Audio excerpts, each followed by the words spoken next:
હવે જો હું કેવી રીતે બધું મારા હાથમાં કરી લઉં છું.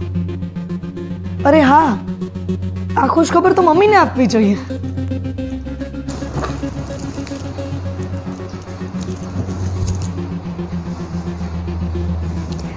હલો મમ્મી, હા બોલ બેટા. એક ખુશખબર છે. શું ખબર છે? તે મને જે પ્રમાણે કીધું હતું ને, મેં એમ જ કર્યું